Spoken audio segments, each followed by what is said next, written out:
Bodies were covered with white sheets by the time most of New York heard about it.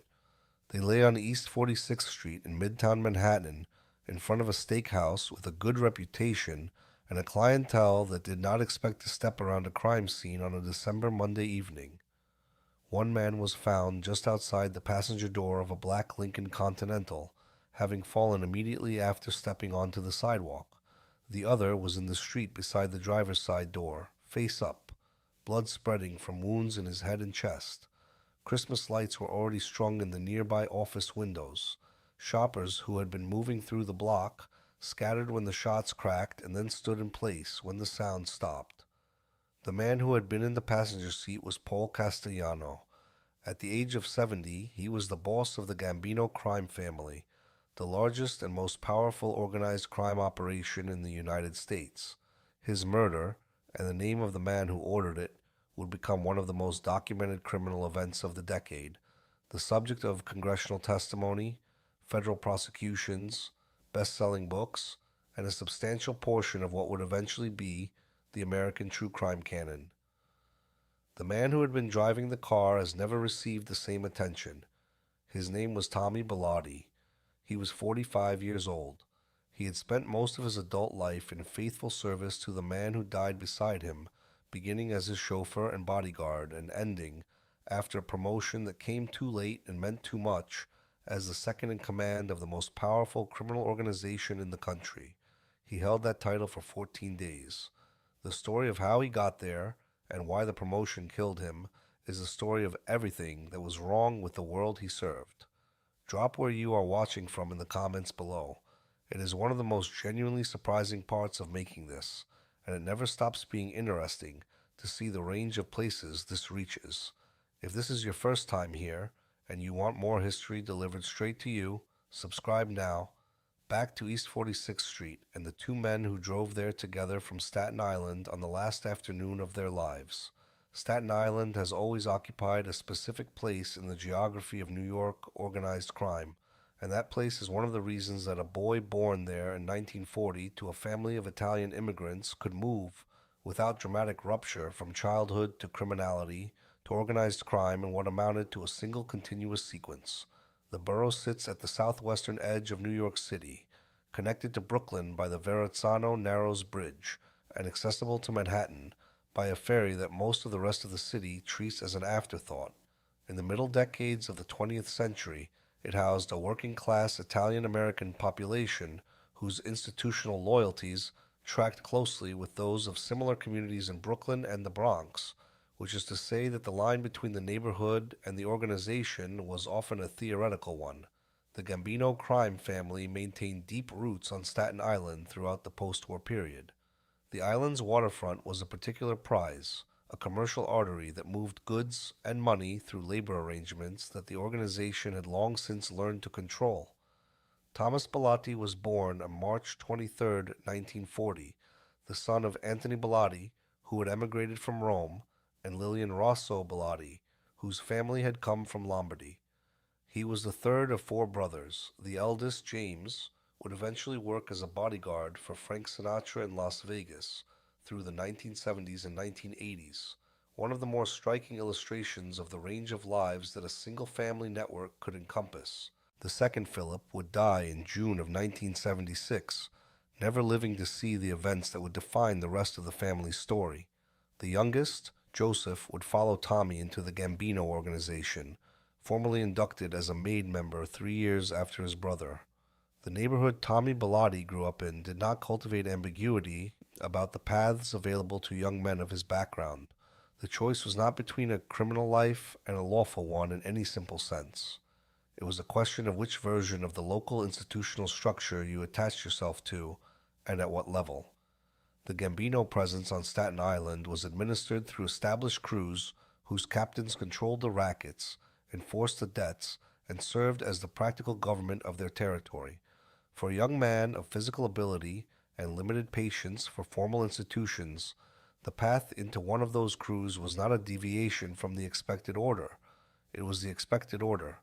The crew that shaped Tommy Bilotti in his formative years was run by the Dellacroce brothers, a Staten Island-based operation within the Gambino family that controlled illegal gambling and a range of other rackets across the borough. John D'Alessio, whose organizational handle was Johnny D, held the formal rank of Capo Regime. His brothers Alexander, known as the Pope, and Michael, known as Mikey D, operated alongside him. The network also included their uncle, Alexander de Brizzi, who went by the Ox, and who controlled the Staten Island waterfront for the Gambino family. This was the world into which Bilotti was absorbed as a young man, initially as a street-level associate, and eventually as a driver and bodyguard for de Brizzi himself, performing a role that would define the next 3 decades of his life. His reputation in these early years was built on a single quality, applied without modulation or restraint. Violence was not something Bilotti connected to a specific purpose. It was something he was, as naturally as other men were patient or calculating or cautious. FBI Supervisory Special Agent Joseph O'Brien, who would spend years investigating the Gambino family and would develop a personal understanding of Bilotti that few law enforcement figures could claim, described the quality with a precision that no one who encountered Bilotti would dispute. Bilotti was programmed not for malice, exactly, but for combat readiness, O'Brien would later write. He did not seem to connect violence with a reason for violence.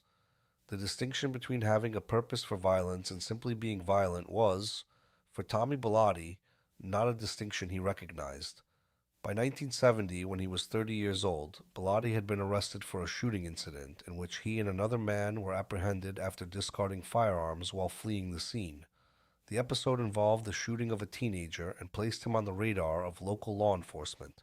His record showed multiple incidents involving assault and weapons possession over the following years. In 1971, John D'Alessio recruited Bilotti and his older brother Joseph to carry out a murder. The target was Thomas Ernst, the common-law husband of D'Alessio's daughter, who was in debt to 2 Staten Island mobsters and had become a problem. Ernst survived the first attempt at a diner in Grasmere. A second attempt was arranged in the Pocono Mountains of Pennsylvania. As the Bilottis moved in, D'Alessio's daughter, who was not supposed to be present, returned fire with a semi-automatic rifle, and the attempt collapsed in chaos. Ernst survived again and reportedly identified the shooters to the Pennsylvania State Police before withdrawing his identification. The historical record does not establish with certainty what eventually happened to Ernst, though D'Alessio's problem with him appears to have been resolved by other means. What the episode established is that Tommy Bilotti was willing to do the most serious kind of work from the beginning. He did not require extensive vetting. He did not require long periods of demonstrated loyalty before accepting assignments that carried serious criminal exposure. He was, from the start, exactly what the organizational culture he inhabited most valued: fearless, loyal, and available. By the time Paul Castellano came into his life as more than a distant figure in the organizational hierarchy, Tommy Bilotti had already established himself as the kind of man whom powerful people found useful. The specific nature of that usefulness, the combination of physical menace and absolute personal loyalty, was exactly what Castellano needed in the person who would live as close to him as Bilotti eventually would. Paul Castellano was a different kind of man entirely. Born on June 26, 1915, in the Bensonhurst neighborhood of Brooklyn, he was the son of Giuseppe Castellano, a butcher with early ties to the Mangano crime family, the predecessor organization to what would become the Gambino family. He had grown up in the trade and had spent his career building a reputation as the organizational mind, a man who thought in terms of business relationships, legal structures, and financial streams, rather than in terms of the street-level operations that most of his contemporaries treated as the foundation of everything. He was also, through a family tie that was not incidental, the cousin and brother-in-law of Carlo Gambino, the boss who had built the Gambino family into the most powerful organized crime operation in the country during the post-war decades. Castellano had married Gambino's sister Nina. The relationship meant that his rise through the family hierarchy reflected both his genuine competence in the white-collar operations that Carlo favored and a kinship that insulated him from challenges that would have slowed a man of similar ability who lacked it. Carlo Gambino died on October 15th, 1976, at his home on Long Island, having watched the New York Yankees win the American League pennant the previous evening. He was 74 years old and had spent almost 2 decades as the dominant figure in New York organized crime. His designation of Castellano as his successor, formalized at a meeting on November 24th of that year, was not the choice most of the family had anticipated. Aniello Dellacroce had run the family's street operations for years. He commanded the loyalty of the Manhattan-based crews, the men whose lives were built on the hard physical work of loan sharking, gambling, and enforcement that Castellano openly regarded as beneath the organization's long-term interests. The expectation in those quarters was that Gambino's death would produce a Dellacroce succession. The expectation was wrong. When Castellano assumed the bossship, he brought Dellacroce along as underboss, with an understanding that Dellacroce's faction would continue running its own operations while Castellano focused on the larger strategic direction. The arrangement kept the peace. It did not resolve the underlying division. For Bilotti, Castellano's elevation was also his. When Castellano became boss in 1976, he gave Bilotti a crew to manage on Staten Island. The operations of that crew included loan sharking, extortion, and a significant role in labor racketeering through his involvement with the steamfitters Local 638 of the Plumbers Union. The local's business agent George Daly served as an associate within his crew and would be convicted in 1987 for soliciting bribes to ensure labor peace. Bilotti also held a no-show position at Scara Mix, Incorporated, a concrete supply company on Staten Island connected to Castellano that had obtained contracts for municipal construction projects. He was formally inducted as a made member of the Gambino family in October of 1977. His brother Joseph followed in 1980. He was promoted to capo in the fall of 1981. Throughout this period, his world contracted around one relationship. He became a regular dinner guest at Castellano's household. He kept Castellano's secrets, including the ongoing affair with Castellano's live-in maid, Gloria Olarte, which Bilotti concealed from Nina Castellano for years. He moved with his own family into a home near Castellano's after the Todd Hill mansion was completed around 1980. The organized crime historian Alan May, who examined the FBI transcripts of recorded conversations from the Todd Hill mansion, offered an assessment that has remained the most precise single characterization of Bilotti: short, ruthless, excitable, and more profane in his ordinary speech than almost any figure in the documented record of the Gambino family. Transcripts revealed that practically all of his comments were peppered with the same word. He was, May noted, easy to envision as a Joe Pesci type, the specific kind of mob enforcer whose danger lay not in calculation but in the absolute absence of it.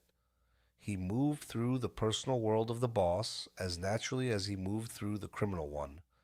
To understand what happened to Tommy Bilotti, it is necessary to understand the family he served the way it actually worked, rather than the way its formal structure suggested.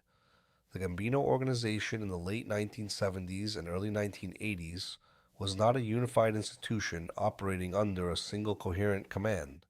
It was two organizations sharing a name and a commission seat, holding together through the specific personal authority of a man who had agreed to serve as the visible bridge between them, and whose death in December of 1985 would make the division explicit in the most violent way imaginable.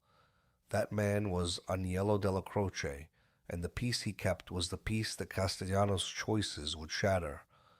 Dellacroce had grown up in Little Italy in Manhattan, the son of first-generation Italian immigrants, and had built his career in the street-level operations that the Gambino family had historically relied upon. His headquarters was the Ravenite Social Club on Mulberry Street, a short distance from where he had been raised. He had served as underboss under Carlo Gambino for more than a decade. He had cultivated a reputation for violence that federal agents and competing criminals took seriously. One federal agent, who had observed him at length, described his gaze as the frigid stare of a killer. He was not a man who needed to explain himself.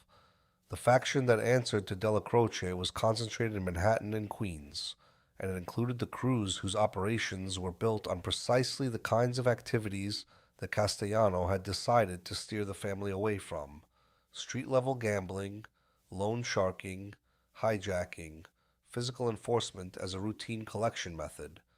The men in these crews regarded Castellano with a contempt that they managed to contain, largely because Dellacroce told them to, but that never disappeared. They viewed him as a man who lived in a palace on a hill, who summoned his captains to meet him, rather than going out to meet them, who wore expensive dressing gowns and conducted business at a remove from the realities that his soldiers navigated every day. John Gotti was the most significant figure in this faction below Dellacroce himself.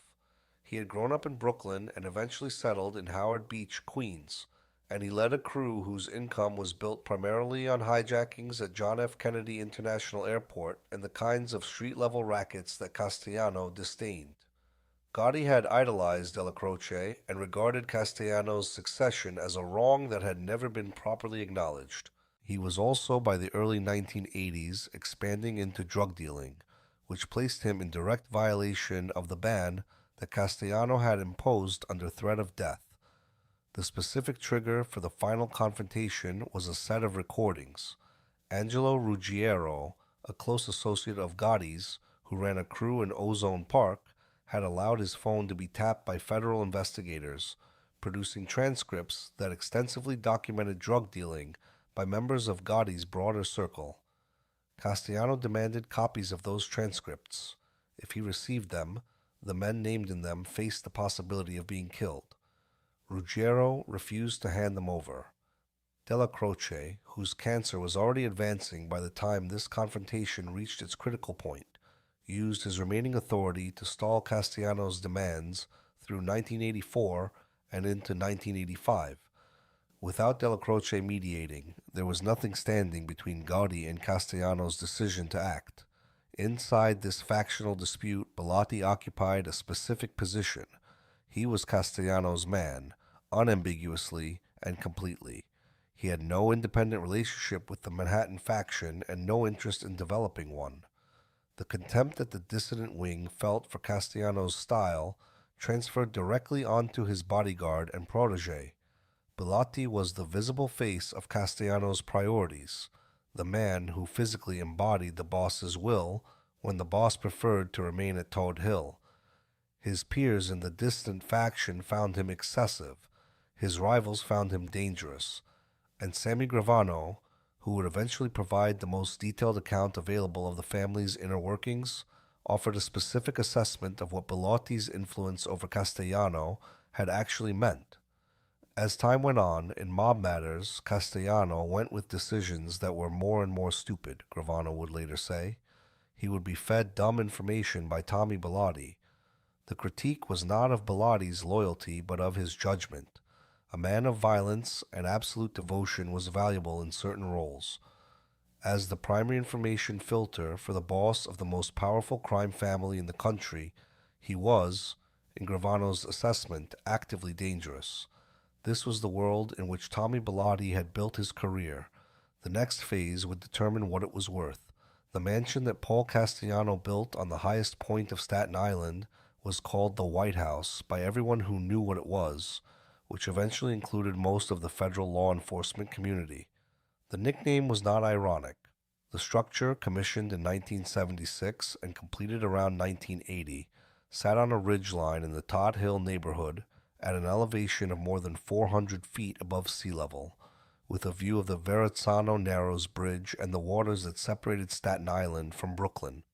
It had 8 bedrooms, 17 bathrooms, and a 13-car garage, with a Carrara marble foyer and a formal dining room that became the setting for most of the consequential conversations Castellano conducted with the men who ran his organization. He spent nearly all of his time there. His captains came to him. The FBI understood that the mansion was where the decisions were made, and they devoted considerable ingenuity to placing themselves inside its walls. In the early 1980s, agents identified the estate's cable television connection as an opportunity. They contrived a disruption to the signal and sent an undercover operative to Todd Hill, posing as a technician who had come to diagnose the problem. Tommy Bilotti was present when the technician arrived. The agent needed assistance and asked Bilotti to hold a flashlight while the repair was made. Bilotti held the flashlight. The undercover operative, working in plain sight of the man who was supposed to be guarding the mansion's security, installed a listening device inside the television set and left. The man who had built his reputation on vigilance and protection had spent the entire operation assisting the people doing the compromising. The recordings that federal investigators obtained from the Todd Hill mansion documented years of organizational decision-making at the highest level of the Gambino family. They also captured Bilotti, and what the transcripts revealed about him as an operational figure matched everything that observers inside and outside the organization had described. The conversations were profane, specific, and operational. They documented an organization in which violence was a routine management tool and in which the men involved had long since ceased to perceive any meaningful distinction between their criminal activities and their ordinary working lives.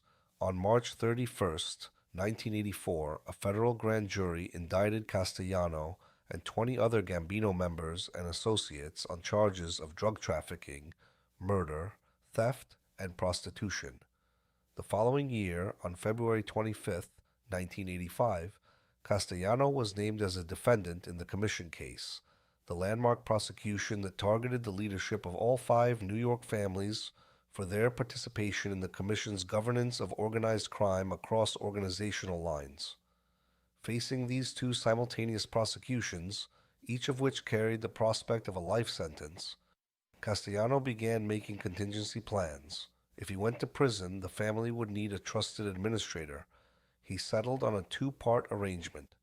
Thomas Gambino, Carlo Gambino's nephew, would serve as acting boss in the event of his incarceration, providing the legitimacy that the Gambino name carried. Tommy Bilotti would remain as his permanent number 2. The plan had one consequence that Castellano either did not see clearly or chose to accept. In designating Bilotti as the permanent underboss, he was signaling to every ambitious capo in the organization that the position they might have expected to compete for was already spoken for, that the specific kind of personal loyalty Bilotti embodied was more valuable to the boss than organizational ability or street credibility. For John Gotti, who had been calculating his options for months, the signal was not lost. The men who understood the full dimension of the situation could see that Castellano was in a position of compounding weakness. He was facing the prospect of a life sentence. His isolation at Todd Hill had created a gap between his reading of the family's internal politics and the reality of what was building against him. His plan to break up Gotti's crew, which was known within the inner circle of conspirators, added a specific personal threat to the strategic and organizational tensions already present, and his chosen successor lacked the diplomatic standing to manage the factional pressures that were about to become critical. Bilotti had spent a decade accumulating enemies across the organizational divide without accumulating the credibility to manage them, which left him, in the fall of 1985, in precisely the position a man occupies when the world he has chosen is about to turn against him, and he cannot see it coming. Aniello Dellacroce did not make peace naturally. He made it by choice, and the choice cost him something visible to everyone who knew him. He had spent most of his life in the business of violence, had built his authority in the streets of Little Italy, had survived Albert Anastasia's murder in 1957, and had served as underboss for more than 2 decades. By any reasonable reading of organizational experience and factional loyalty, he was the more natural heir to the Gambino bossship than the man who received it. When Carlo Gambino bypassed him in favor of Castellano in 1976, Dellacroce had been in federal custody on a tax evasion conviction and could not contest the succession directly.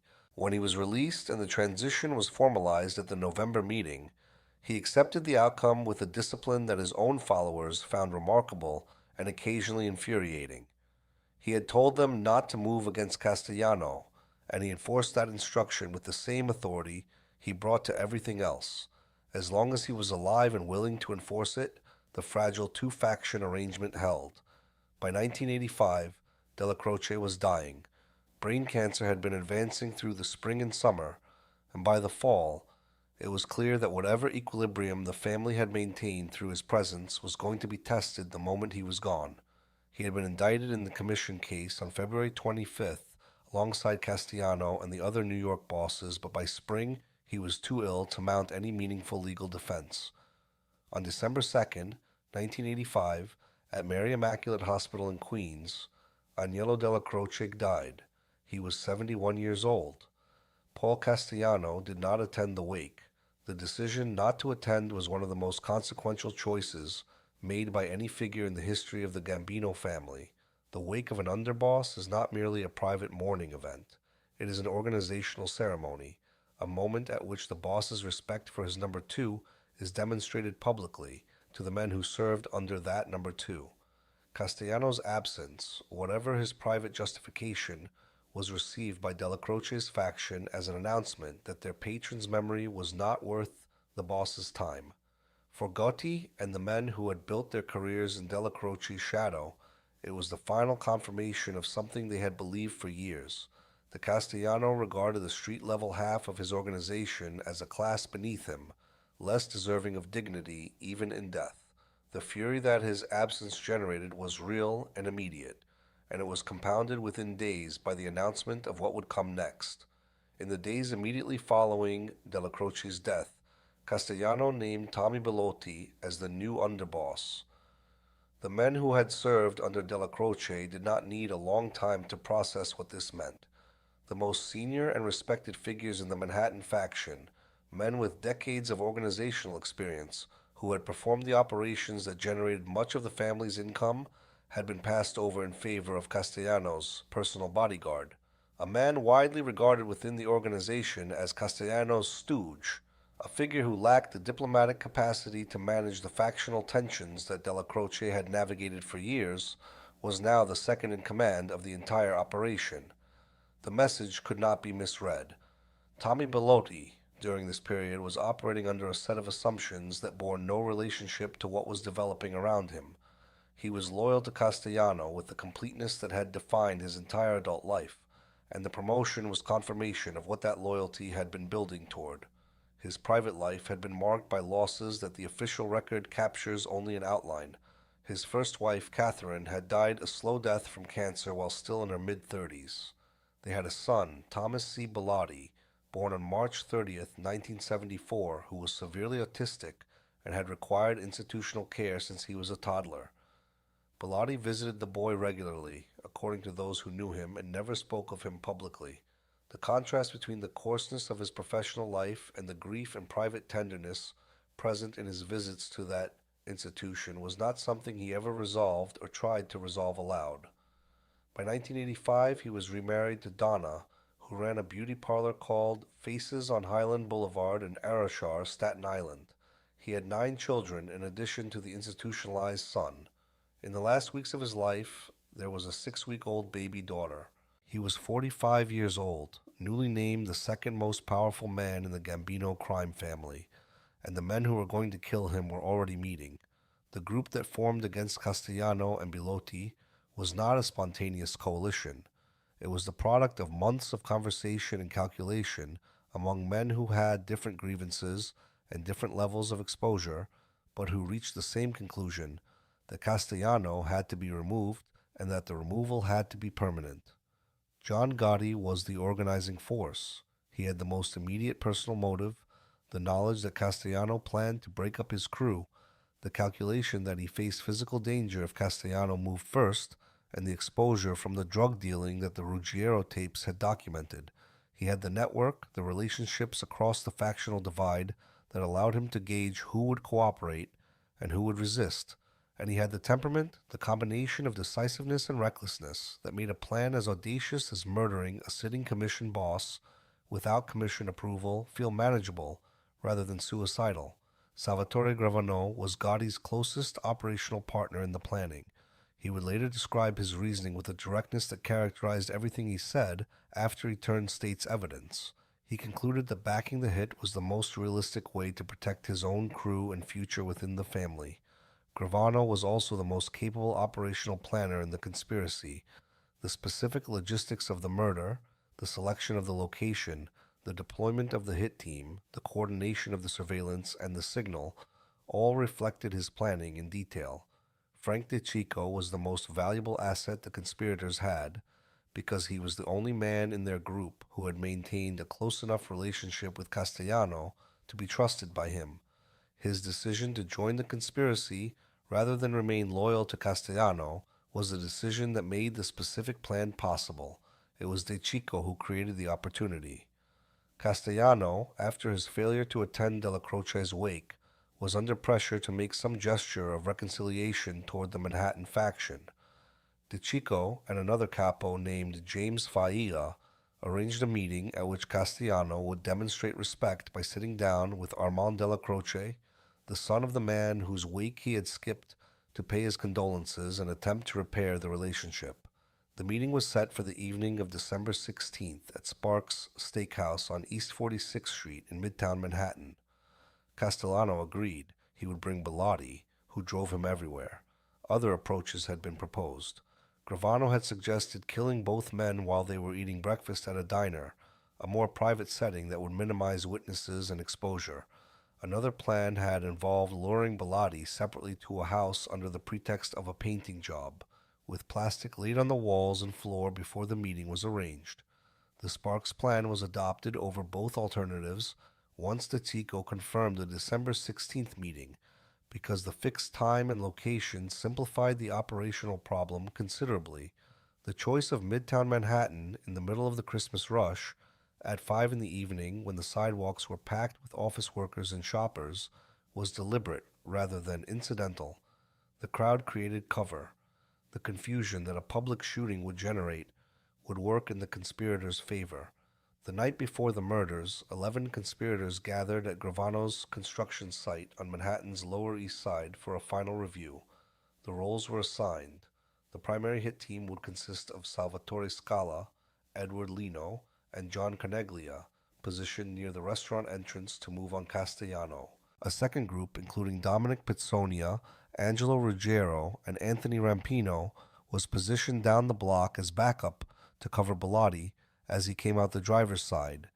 The disguise chosen for the primary team was specific: long, light-colored trench coats and black fur hats of a Russian or Cossack style. Witnesses, Gravano later explained to investigators, would remember the distinctive clothing, rather than the faces of the men wearing it. Gotti and Gravano would not be among the shooters. They would position themselves at the intersection of 3rd Avenue and East 46th Street, close enough to watch the approach and confirm the targets, with walkie-talkies to signal the team when Castellano's car came into view. The plan did not account for the possibility that Tommy Bilotti might be unarmed. It was a reasonable assumption that the personal bodyguard of a major crime boss, newly elevated to the second highest position in that organization, would be carrying a weapon on the evening he drove his patron to a meeting. He was not, or at least not one he could reach in time. When the shooting started, Bilotti did the only thing his training and his nature had prepared him to do. He moved toward the danger, trying to get between what was happening and the man he served. He was met by gunmen coming around the vehicle to meet him. The morning of December 16th, as Bilotti drove through Staten Island and across the Verrazzano Narrows Bridge toward Manhattan, the streets of the city were already filling with the particular energy of the week before Christmas. Store windows displayed their seasonal arrangements. The sidewalks on East 46th Street would, by 5 that afternoon, be full of office workers ending their day and shoppers carrying purchases they had made in the weeks leading to the holiday. Tommy Bilotti had been underboss of the Gambino crime family for 14 days. He drove his boss toward the meeting that had been arranged for him as a trap. The black Lincoln Continental pulled to a stop in front of Sparks Steakhouse at approximately 25 minutes past 5 in the evening, at precisely the moment East 46th Street was at its most densely populated. Rush hour had pushed commuters and holiday shoppers into a particular concentration on that block, the kind of movement that Gravano had predicted and concluded would work in the conspirators' favor. Gotti and Gravano were positioned at the 3rd Avenue intersection. When Castellano's car stopped at the red light beside them on its approach to Sparks, the tinted windows of Gotti's car prevented anyone inside the Lincoln from seeing who was watching from the adjacent vehicle. Gravano used the walkie-talkie to alert the team. Bilotti drove the final stretch and parked at the curb. The primary hit team was already in position near the restaurant entrance, their trench coats and fur hats drawing attention to the style and away from the faces. 3 men. They had been standing in place long enough that any pedestrian who had noticed them at all would have moved on to other things before the moment arrived. Paul Castellano exited from the passenger side. As he stepped onto the sidewalk, the men moved. The sequence that followed lasted approximately 90 seconds, though investigators and witnesses who later tried to reconstruct the specific timing from multiple accounts could not establish it with complete precision. What was established is this: Castellano was shot at least 6 times, with a shot to the head that investigators later identified as the fatal wound. He fell near a lamppost at the edge of the sidewalk. Bilotti heard the shots. He was still moving toward the driver's side door, stepping out of the car, when the second set of gunmen came around the vehicle from behind.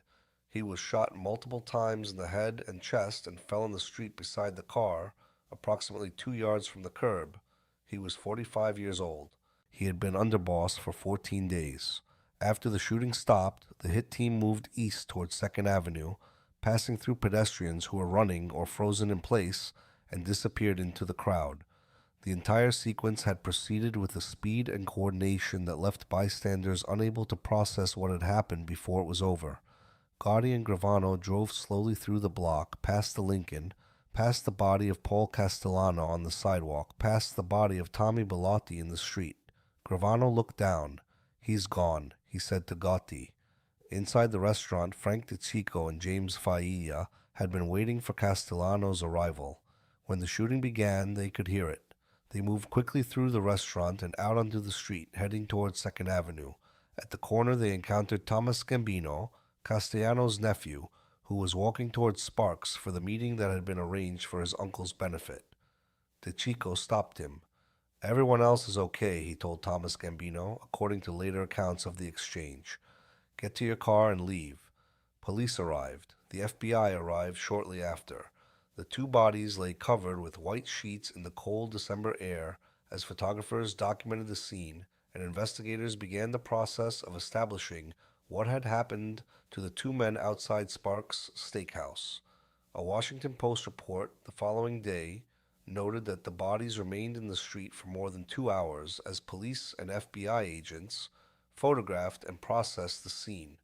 Ronald Goldstock, executive director of the New York Organized Crime Commission, told reporters that Castellano had become a liability to his own organization, that the number of legal proceedings he was involved in had created a fear among his co-defendants that he might cooperate with investigators, and that if his associates had been asked to raise their hands if they wanted him alive, there would not have been many raised. The man lying beside him had not been a liability in that sense. Bilotti was not facing prosecution. He was not at risk of cooperation. He was killed not because he was a legal or organizational problem, but because he was the one person capable of providing Castellano with the physical protection and counterforce that might have complicated Gotti's seizure of the family. With Bilotti dead alongside his patron, the men who had arranged the meeting could be confident that no immediate organized response would come from the Castellano loyalists who remained. The organizational consequences of what had happened in those 90 seconds would take years to fully emerge. The Archdiocese of New York refused to grant Paul Castellano a Catholic funeral, citing his notorious life and death. He was buried in the Moravian Cemetery in the New Dorp section of Staten Island. Tommy Bilotti was buried there as well, in a simple grave 50 yards from Castellano. The 2 men who had driven together from Staten Island on the last afternoon they were alive were neighbors in death as they had been in life. Bilotti left behind 10 children, including the baby daughter who was 6 weeks old at the time of his murder. His wife Donna suffered a nervous breakdown in the weeks that followed and miscarried a pregnancy. The beauty parlor on Highland Boulevard continued to operate for a time, but the world that had organized itself around her husband's position and income was gone. Bilotti's loan sharking operation was taken over by Joseph Watts, a Gambino associate who had served as one of the backup shooters on the night of the Sparks hit, positioned as one of the men who covered Bilotti as he exited the driver's side door. Watts's absorption of Bilotti's financial book was, in the logic of the organization, a reward for his participation in the evening's work. Watts also raised the question in the days after the murders of whether Bilotti's brother Joseph might seek revenge and should therefore be killed. Gravano argued against this, persuading Gotti that Joseph Bilotti would accept his brother's death. The argument prevailed. Bilotti's home on Staten Island was later purchased by the actor Steven Seagal. The organizational transition following the murders moved quickly. Within days, Gotti had been named to a three-man committee charged with temporarily administering the family, alongside the family's consigliero, Joseph Gallo and Frank DeSico, who assumed the acting underboss role. The committee was the public face of the interim arrangement. The underlying reality was that Gotti was in control, and nearly every captain in the family knew it, regardless of how they felt about it. On January 15th, 1986, at a meeting attended by approximately 20 Gambino capos, John Gotti was formally acclaimed as the new boss of the Gambino crime family. DeCicco was confirmed as his underboss. The families on the commission who had maintained close relationships with Castellano were outraged. None was more explicitly furious than Vincent Gigante, the Genovese boss who regarded the murder of a sitting commission boss without prior authorization as a fundamental violation of the protocol that the commission structure existed to enforce. The rules required a majority vote of commission members before any boss could be killed. Gotti had obtained no such vote, had not even solicited one, having calculated that Castellano's relationships with the other families made formal approval impossible. Gigante, a man who had built his own survival strategy around institutional invisibility and procedural discipline, found the brazenness of what Gotti had done not merely an offense, but an operational philosophy he considered incomprehensible. The consequence was a car bombing. On April 13th, 1986, Frank DeSico was killed in the Diker Heights neighborhood of Brooklyn when his 1985 Buick Park Avenue was destroyed by a remote explosive device following a visit to James Failla. The bomb had been planted on the orders of Gigante and Lucchese boss Anthony Corallo and was carried out by Victor Amuso and Anthony Casso of the Lucchese family. The intended target was Gotti himself, who had been expected to visit the same location that afternoon but had changed his plans. A soldier riding with DeCicco was mistaken for the boss, and the device was detonated when DeCicco and his companion arrived. DeCicco died. Gotti had survived because he canceled his visit. Gotti's survival through these early years as boss reinforced a reputation for invulnerability that would eventually become one of his defining public characteristics. He appeared in federal court repeatedly and was acquitted, benefiting from witness intimidation and the difficulty prosecutors faced in building cases that could survive without cooperating insiders. The nicknames he accumulated, the Dapper Don for his expensive suits and public self-presentation, and the Teflon Don for the charges that seemed unable to stick, reflected both the reality of his legal resilience and the public fascination with a mob boss who made himself visible at exactly the moment when federal prosecutors were demonstrating how badly visibility could destroy a criminal organization. The FBI's surveillance focused on the Ravenite Social Club in Little Italy, Dellacroce's former headquarters, that Gotti had made his own, and the recordings produced there became the foundation of the case that would end his career. Among the things the tapes captured was Gotti discussing Gravano in terms that would eventually help convince Gravano that his interests lay with the prosecution rather than with the defense. In late 1990, Gotti was arrested and denied bail 10 days later, on April 2nd, 1992, with Salvatore Gravano having turned state's evidence and providing the prosecution with a detailed inside account of more than a decade of Gambino family operations. Gotti was convicted on 5 murder counts and a range of racketeering charges. The Castellano and Bilotti murders were among the counts on which he was convicted. On June 23, 1992, he was sentenced to life in federal prison. John Gotti died on June 10, 2002, at the United States Medical Center for Federal Prisoners in Springfield, Missouri. Throat cancer. The Gambino family that he left behind when he went to prison was a shadow of what Castellano had led into 1985. The rest of the story belongs to the man who was already dead. A career measured in 14 days is a career that raises a specific question: whether the career that preceded those 14 days can be said to have led anywhere at all. By the conventional measurements of the world Tommy Bilotti inhabited, the answer should be yes. He had risen from a street associate in the Dellacroce crew on Staten Island to the second highest position in the largest crime family in the country. The path he had followed was one that most men in his world never came close to completing. His loyalty had been rewarded with the formal recognition that the organizational structure allowed, but the promotion was not a destination, it was a target. The announcement that named him Underboss was also the announcement that made him, alongside Castellano, the most urgent problem for a faction of his own family that had been building toward a violent solution for months. The title that confirmed his life's work was also the fact that sealed his death. There is a specific kind of loyalty that the world Bilotti inhabited recognized and rewarded, and Bilotti embodied it more completely than almost anyone else in the documented history of the Gambino family. FBI agent O'Brien captured it in a characterization that has not been improved upon. As long as Bilotti was in Castellano's presence, he was deferential, subdued, watchful, and calm. Like a dog on a rug, O'Brien wrote, his self-esteem derived from adoration of the master. He was programmed not for malice, but for combat readiness. He did not connect violence with a reason for violence. He was, in other words, the perfect bodyguard and the least suited possible underboss, a man whose entire formation had prepared him for the function of protection and had given him nothing for the function of leadership. This was not something Castellano could see or chose to see. The qualities he valued in Bilotti were real ones: vigilant, hard-working, fearless, loyal above all other things. These are the qualities of a man you trust with your life. They are not the qualities of a man you need, running an organization that is already fracturing along a fault line that has been building for 9 years. The Gambino family's collapse after 1985 was not simply a result of Gotti's visibility, though that visibility was certainly central to it.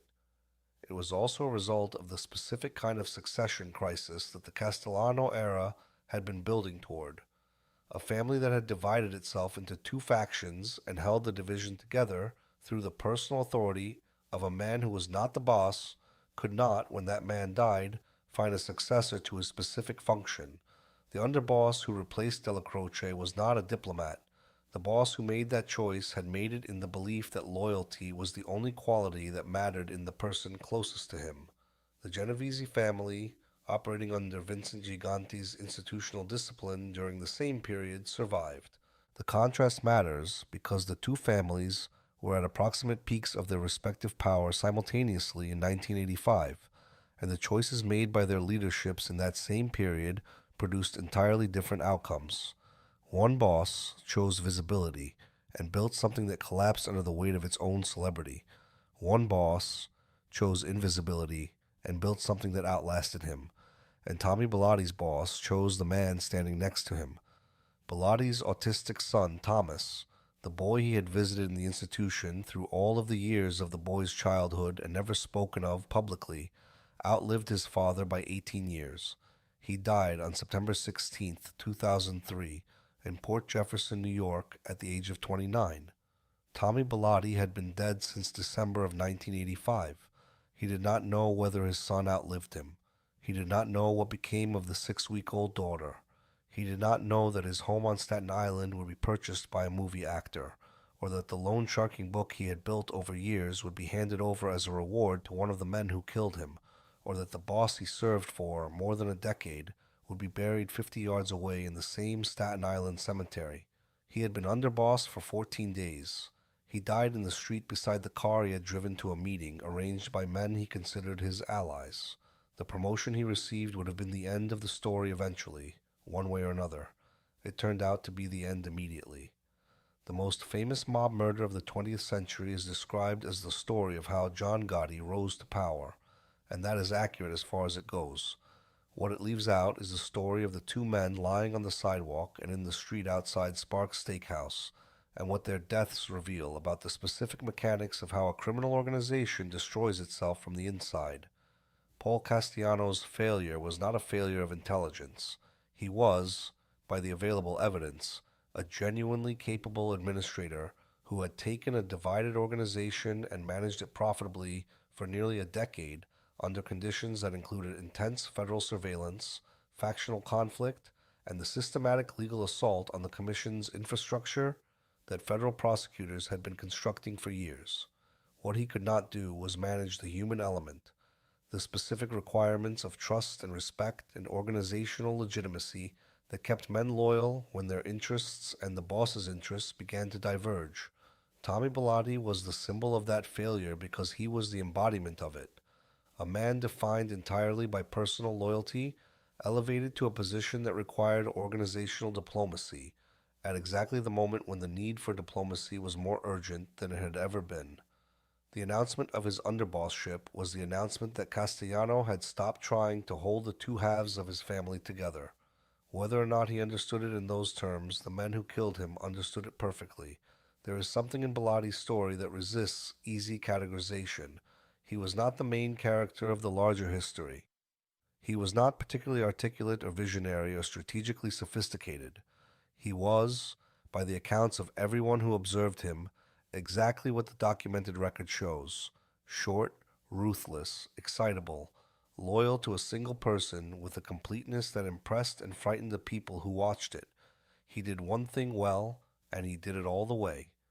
He was devoted to a man who deserved that devotion personally, in ways that were real and documented, but who could not protect the man who gave it. That is the thing the 14 days finally make clear. The title of Underboss, conferred in the days after Dellacroce's funeral that Castellano skipped, lasting until the Monday evening in December when the Lincoln stopped on East 46th Street, was the last gift one man gave to another, and it killed both of them. Tommy Bilotti was buried in the New Dorp Cemetery in Staten Island. Paul Castellano was buried 50 yards away. The same two men who drove to Manhattan together on the last afternoon they were alive. They ended up where they started,